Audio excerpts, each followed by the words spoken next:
Mr. Muse. The Honourable Member for Durham. Thank you, Madam Speaker. I stand in the House today to discuss the corrupt, Liberal $400 million green slush fund.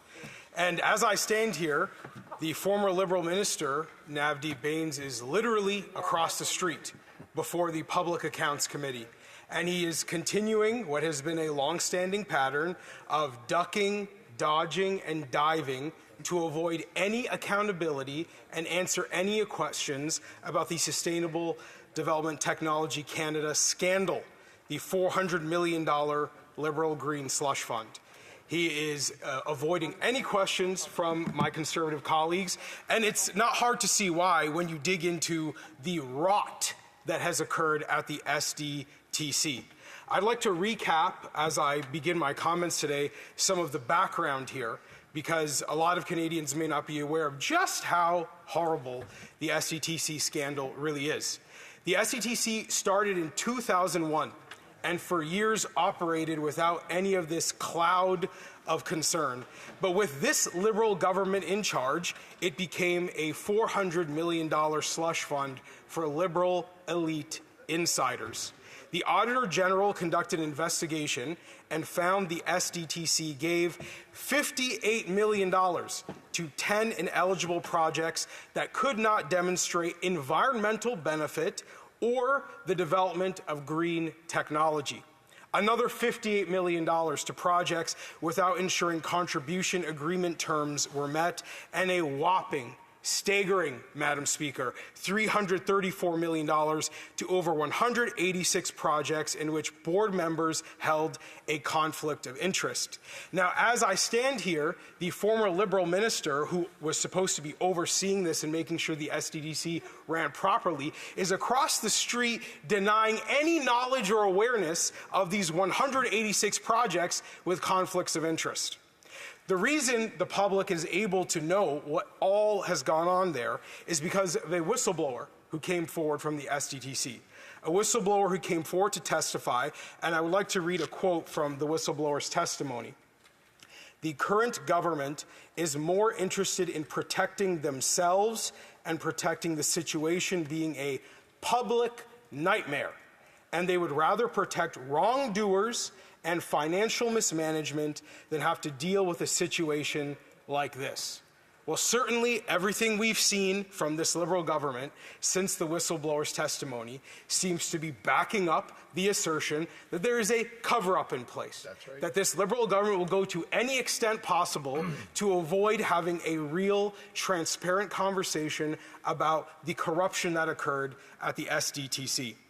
Conservatives are asking for basic accountability and for documents to be released and turned over so that the relevant law enforcement authorities can make their own decision about what to do with all of the evidence. But currently, all of the evidence is being withheld because Liberals refuse to comply. Now, a question that I think is natural to ask is, what do my constituents think about this? Because Liberals have gone to great lengths to downplay this as if it's not a matter of broad public interest in our country. And I've had the chance, thankfully, to speak with residents of Durham about this scandal, and it's pretty clear why my constituents are upset. Because $400 million is a lot of taxpayer money to waste. It's a lot of taxpayer money to dish out to Liberal elite insiders in a corruption scandal when we have very, very serious problems in this country that would benefit from taxpayers keeping more of their money and not giving it to the Liberal Party so that they can then send it out the window.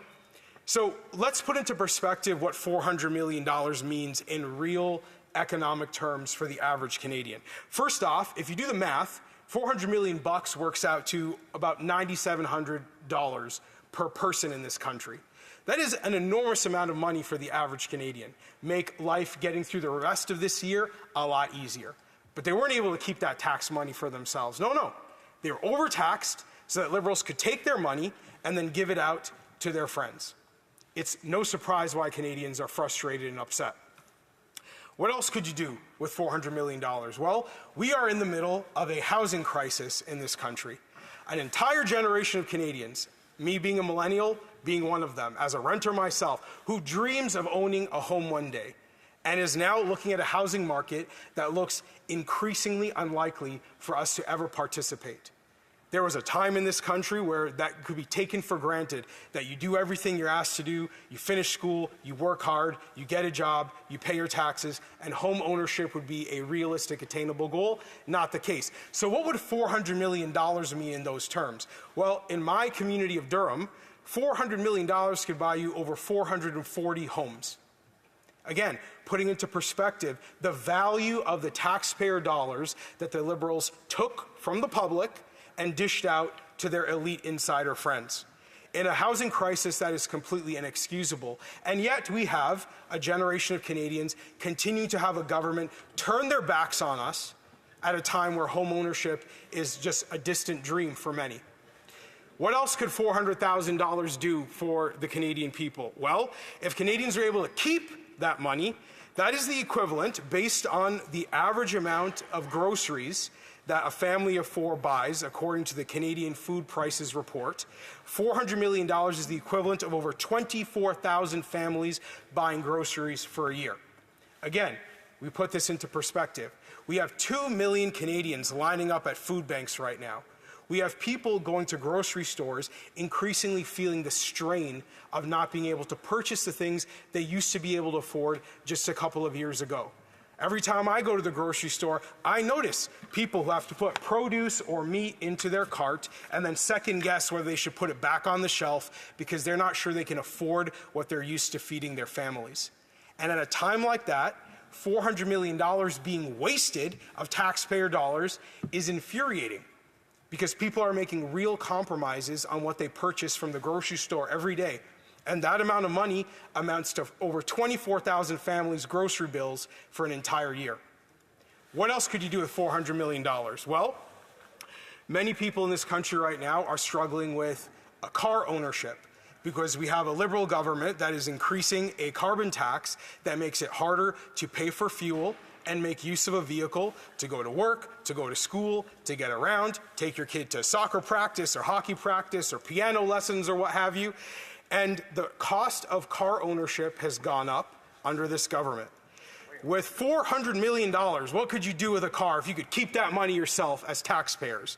Well, that is the equivalent of 24,000 Canadians being able to pay for gas, parking, insurance, and car maintenance for an entire year. That's what $400 million means to the taxpayer if Canadians are allowed to keep that money. But instead, it was taken from them.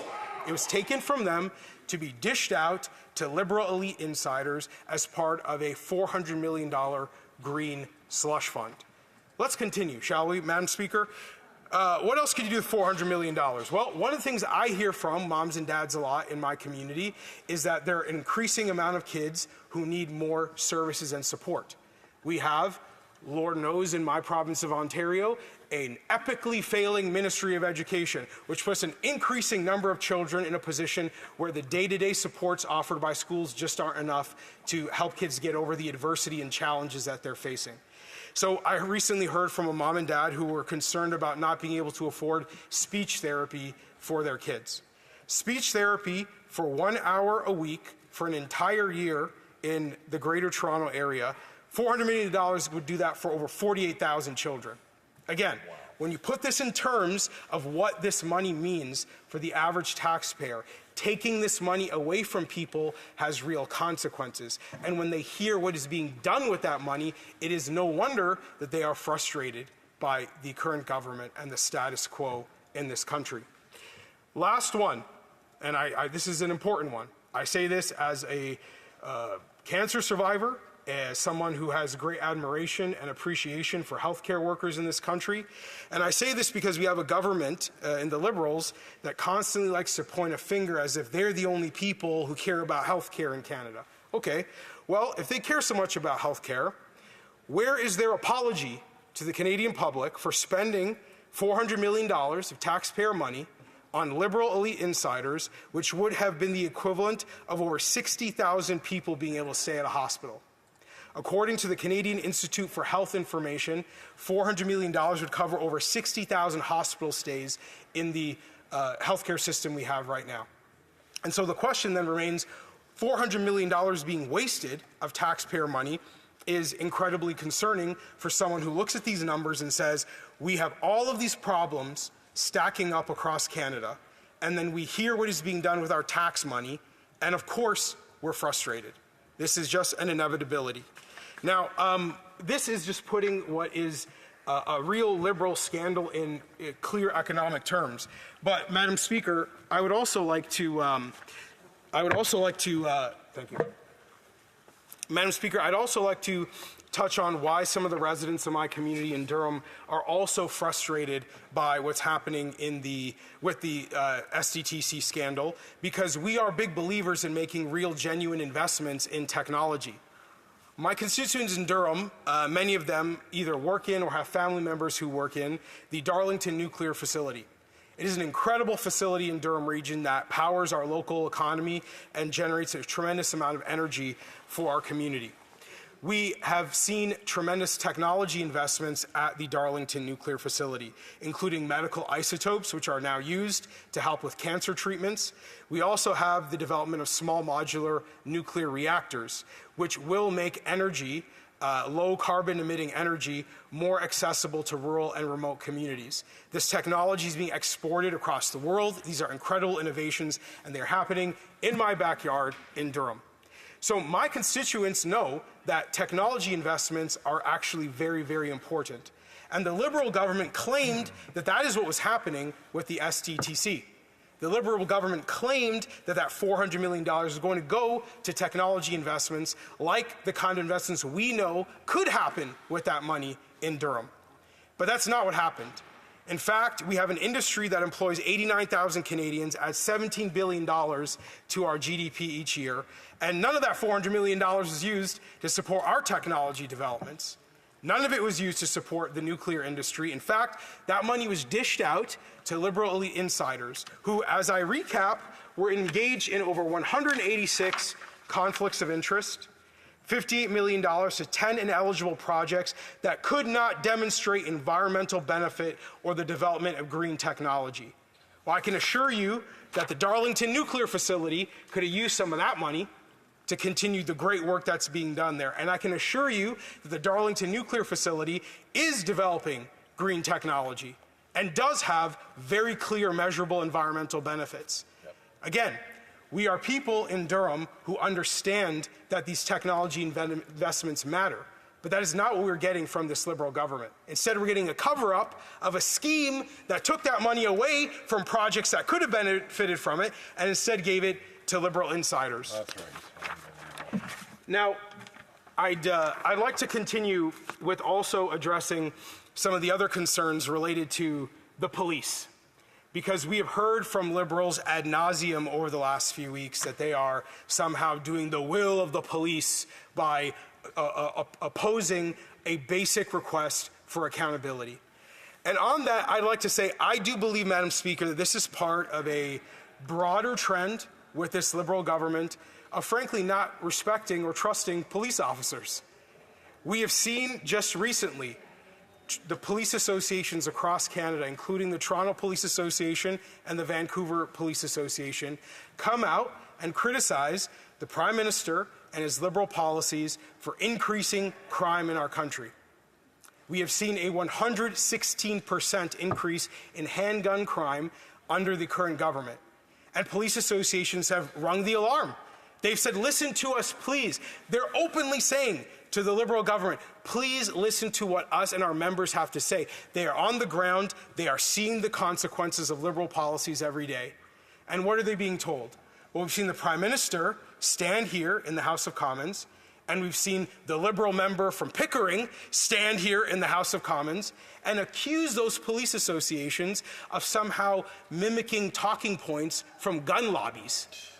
It is absurd, and it is disrespectful to law enforcement in this country. But it's more than just that. The Minister of Justice has before him right now on his desk a report that makes a series of recommendations about the criminal justice system. And one of those recommendations is cutting police budgets. Yes, It is a recommendation that would take away 25% of the grant dollars from public safety and the Attorney General and the Solicitor General that police organizations are currently able to apply for, and it would say they are no longer eligible for that money. Now, if the Liberal government was as supportive of the police as they claim to be, you would think that they would have just come out and said, oh, this recommendation is absurd. We trust the police. We think they do a good job. They're important institutions in our community. The Liberals would have said, we don't want to even entertain that recommendation. That's not what we heard from the Liberal Minister of Justice. In fact, what we got from the Liberal Minister of Justice is a celebration, Madam Speaker, of that report. He called it, and I quote, history-making and an important milestone. Now, this recommendation is absurd on face value. The more you look at it, the more you can't even believe that the Liberals would even celebrate these kind of policies. But we return back to what we're asking them to do is turn over documents to the police and trust them to make their own decision about what to do with it. That is what basic accountability means. That is all we're asking for. We're not directing the police on what to do. We trust their judgment to make a decision. And in fact, the Liberals do not share that trust in law enforcement. And this goes to a long track record of anti-police bias. It is no wonder when you have a government that has this view of law enforcement, an antagonistic relationship with police unions, a Minister of Justice who is celebrating policy recommendations that will lead to the cutting of police budgets. It's no wonder that they do not have the confidence. Just let the police decide. Turn over the documents and let them decide what they want to do with it. This is basic common sense. So I return, Madam Speaker, to what is happening across the street right now. What is happening across the street right now is that the former Liberal minister, Navdeep Bains, one of the people who are supposed to oversee the SDTC and prevent this stacking up of conflicts of interest and misallocation of funds, he is across the street right now continuing what we have been seeing for months and months, which is that this government does not want to answer questions, does not want to submit to any form of accountability, barely even wants to acknowledge that any wrongdoing was done. This has been a continuous pattern that we continue to see. It's literally happening right now across the street, of thinking that they can misuse that amount of money, $400 million of Canadian taxpayers, and not even have to answer questions of a potential investigation. They could vilify a whistleblower who dares to speak up about what is going on over there. A whistleblower who, again, pointed out and called it right that this government would not want to hold themselves accountable and would do everything they possibly could to downplay this and avoid answering any questions, because for them, the PR side of this is a bigger problem than the taxpayer accountability side. And this entire debate right now that we're having about the $400 million Liberal Green slush fund really does come back to taxpayer accountability. This government is not entitled to everyone's money. No matter how much they like to raise all the taxes, whether it's, and to oppose us on our attempts to lower taxes, they can play all those games all they want, but the reality is they are not entitled to people's money. They introduce policies, and those policies are based on some mechanism of trust with the taxpayer, that every time we pay taxes, that money is going to be used for a good purpose that benefits our communities and our families, that benefits our country. And what we're seeing in this is a betrayal of that trust. A betrayal of that trust at a time where we have very, very serious problems that deserve attention. Very, very serious problems that could be benefited by taxpayers having more of their own money in their pockets. But instead, we are seeing them be overtaxed, and then the spending that comes from that overtaxation actually be done in a way that is entirely reckless. And now when there's a chance to actually have some accountability in that process, for them to not only on this side of the street be trying to downplay the problem, holding Parliament up, refusing to release the documents, but also on that side of the street continue to not answer any questions that we have at committee. Thank you. Bravo.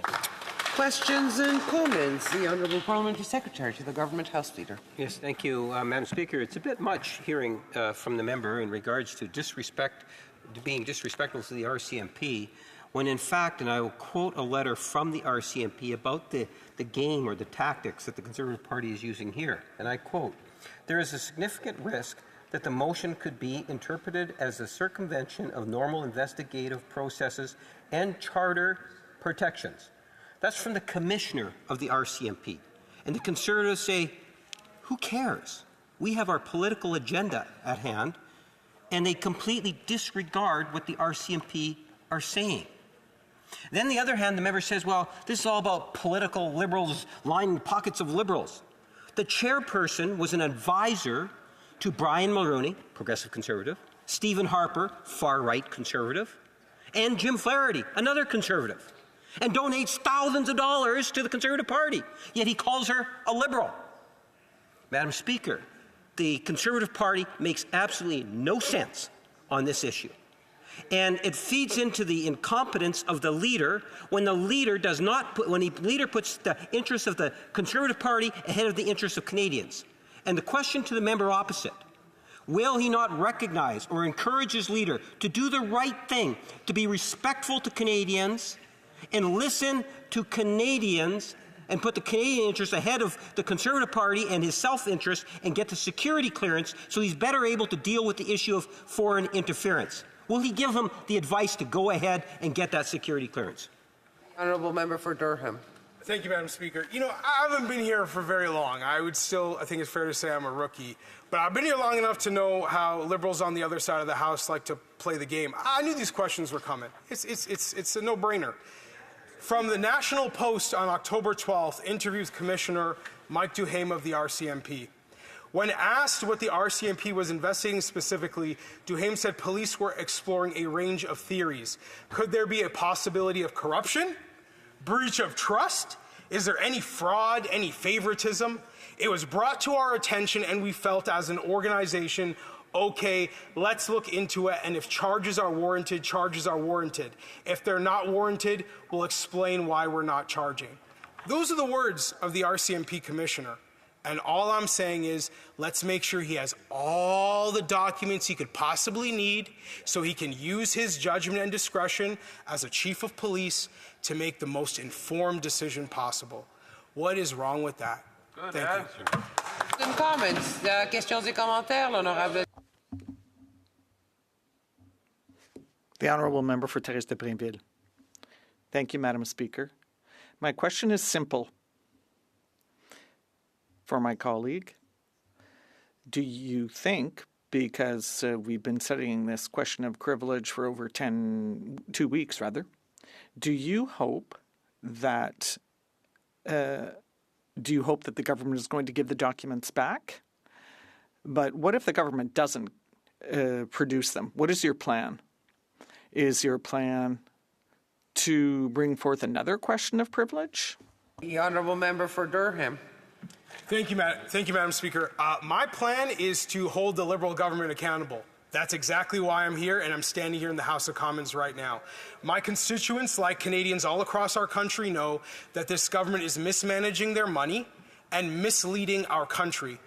Every Canadian can see from all walks of life that the quality of life in Canada is in decline, and we are holding this government accountable for how they are using $400 million of taxpayer money. They should produce the documents, they should answer questions, and their former Liberal minister shouldn't be across the street right now, ducking, dodging, and diving. He should be answering the questions, being prepared to provide the public with answers. Good answer. Questions and comments. The honourable member for Vancouver Kingsway. Thank you. Well, my honourable colleague spoke about the quite rightly, I think, about the waste of $400 million and how that would be money that would be much better put into our healthcare system. I agree with him. He called on Liberals to apologize for that waste of money. Well, I was in this House when the Conservatives were last in power, when they wasted $2 billion on the Phoenix pay scandal, something that we're still paying for today. So I'm just wondering, would he also, in the spirit of calling for an apology from Liberals for wasting money that could go to healthcare, would he also apologize for the Conservatives wasting $2 billion that also could have and should have gone to healthcare? Yeah. Still. The honourable member for Durham. Madam Speaker, I'm aware that members of the NDP and Liberals see Stephen Harper in their dreams and their nightmares, but I'm actually focused on what's happening today. And what's happening today is that we are pressuring the Liberal government to be accountable to the public for the $400 million corrupt green slush fund. All these efforts to draw us away from that topic and distract us and have us debating things that happened before I was probably even old enough to vote. Sorry, not getting into all that right now. Thank you. Good answer. Questions and comments? The honourable member for Flamborough-Glenbrook. Thank you, Madam Speaker, and I congratulate my friend and colleague from Durham on an excellent speech, and I particularly liked his reference to what's going on across the street in contrast to the many ways which $400 million could be better spent for Canadians. And he broke that down in many important ways and drew many examples. And so I want to ask the member, what is he hearing from his constituents who we know work so hard for the tax dollars that they send here about the fact that this is being wasted in this way and could have been spent on so many better things. And he touched on taxpayer accountability, so maybe you can elaborate a bit more on that. Thank you. The honourable member for Durham. Well, thank you for the question to my honourable colleague.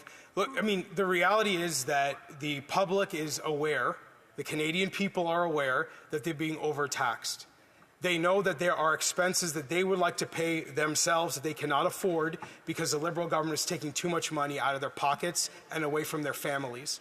And so it's a natural question to ask, what are all the things that I could do if I just had more of the money I work for? And that is the question that Canadians are asking themselves when they look at this $400 million green slush fund. When we look at the things, whether it's hospital stays, car payments, groceries, homes, there's a whole host of things that have become very expensive for a lot of people, things that have become burdens on our public systems, and people are frustrated by what that has done to our quality of life. And as a taxpayer, there is an expectation that when you see that deduction from your paycheck, or that when you see that extra 13% added onto everything that you buy, that you're going to see some benefit from that money being taken away from you.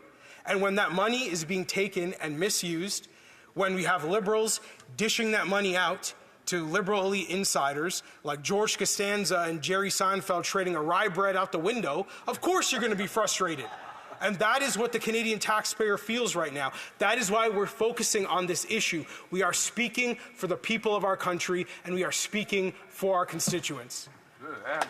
Honourable Parliamentary Secretary to the Government House Leader. Yeah, Madam Speaker, ironically, the member says ducking and diving.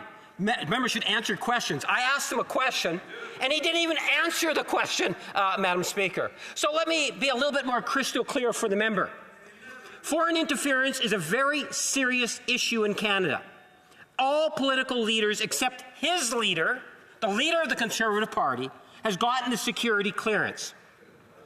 There has been recommendations from legal experts saying that he should be getting the security clearance. We have others that are saying it's absolute nonsense, the rationale the Conservatives are actually using. Will he not stop ducking and diving and actually answer the question that's been posed to him? Why isn't the leader of the Conservative Party getting the security clearance? Don't give us a bogus answer that doesn't fly, that's already been discredited. Just reminding the honourable member, I won't give any answers. The honourable member for Durham. Thank you, Madam Speaker. So the Liberal member is comparing his former colleague, who was called before committee to answer questions about the Green Slush Fund, refusing to answer questions about the Green Slush Fund, to me commenting on the Green Slush Fund and them doing everything possible to drag me into another conversation. Sorry, I'm not a sucker. I'm not going to stand here and be dragged into any topic under the sun. I stand here to talk about why I'm here, which is to call out the Liberals for mismanaging $400 million of Canadian taxpayer money. That's why we're here. That's what we're debating. He knows better, and I know his tricks. So appreciate the try. Maybe you'll get me next time. Yeah, I doubt it. Resuming debate, the honourable member for Edmonton River.